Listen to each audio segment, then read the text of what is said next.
Thank you so much, Rebecca. It's been a real privilege to work with you and with the teams from EY to set up this project. If I could show the presentation.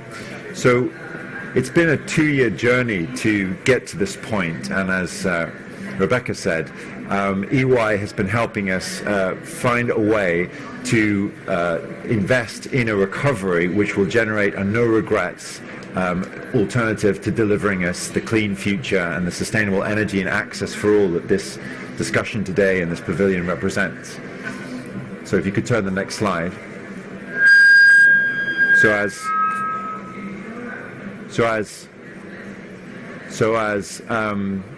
Rebecca said, this project began across 6 continents, and the question we had asked EY and its local teams to assess was identify for us generation, storage, distribution, transmission projects that were shovel ready, which meant that they would reach financial close within 2 to 3 years. Next slide. And so with that instruction, and specifically looking into economies that needed to move beyond coal at a local level, they were able to identify a pipeline of 13,000 projects, which we refer to as no regrets renewable energy projects, which can accelerate the economic recovery. Next slide.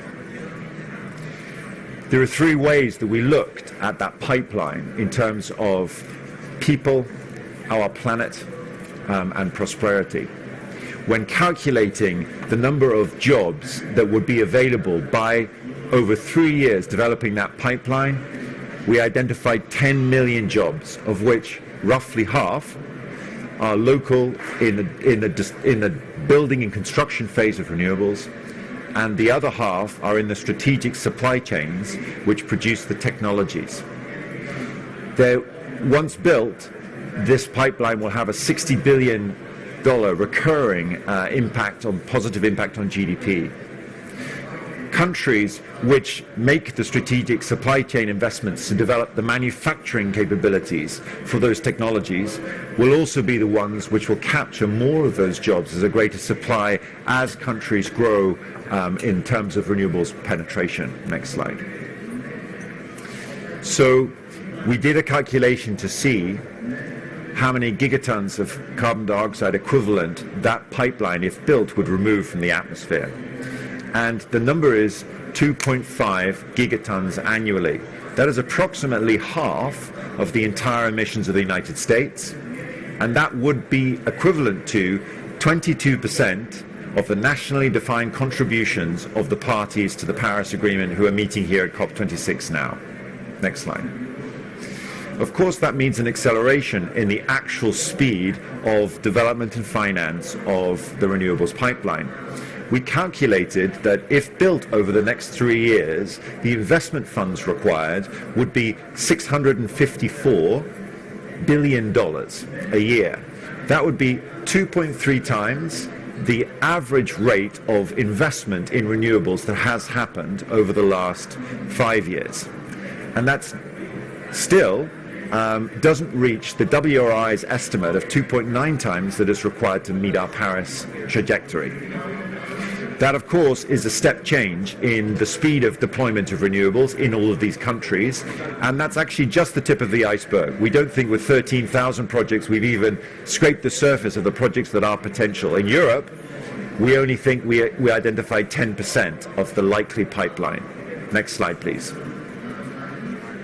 So in terms of prosperity, the 47 countries have lost economic output of $2.2 trillion as a result of the COVID crisis.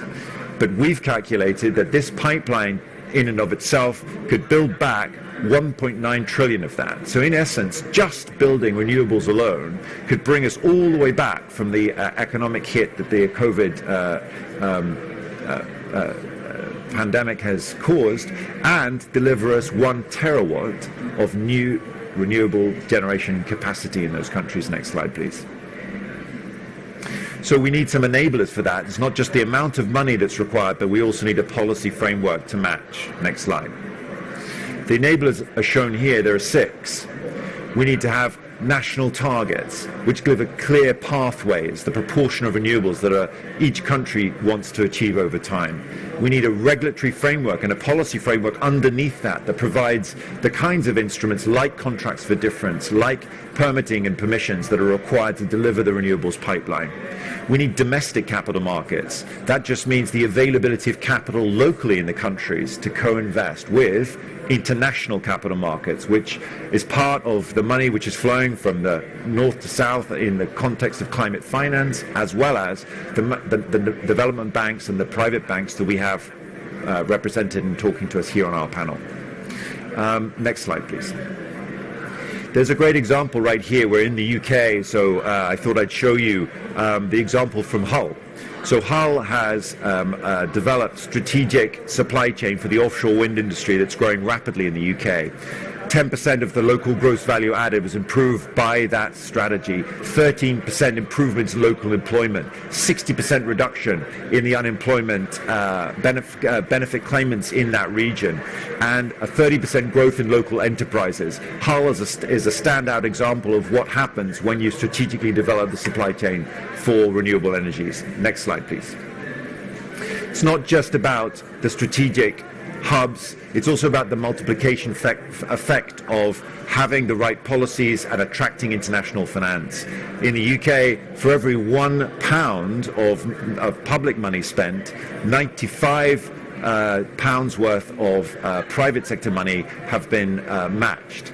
And then moving to Argentina to take a developing world context, the multiplier there has been 10 times. Our point is, we don't think governments need to put in the money for this pipeline. We just need the governments to facilitate and enable their policy framework. Next slide, please. So in conclusion, and before we introduce the panel, I'd like to say that we've identified during this process that top priority, no regrets, post-COVID recovery pipeline of renewables projects.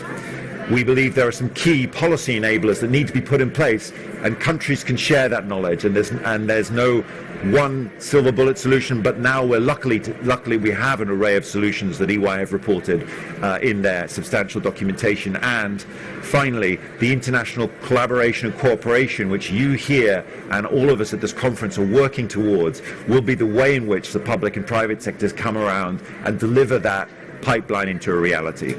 So thank you for listening. That is the work that we came to share with you, and now I have the extreme pleasure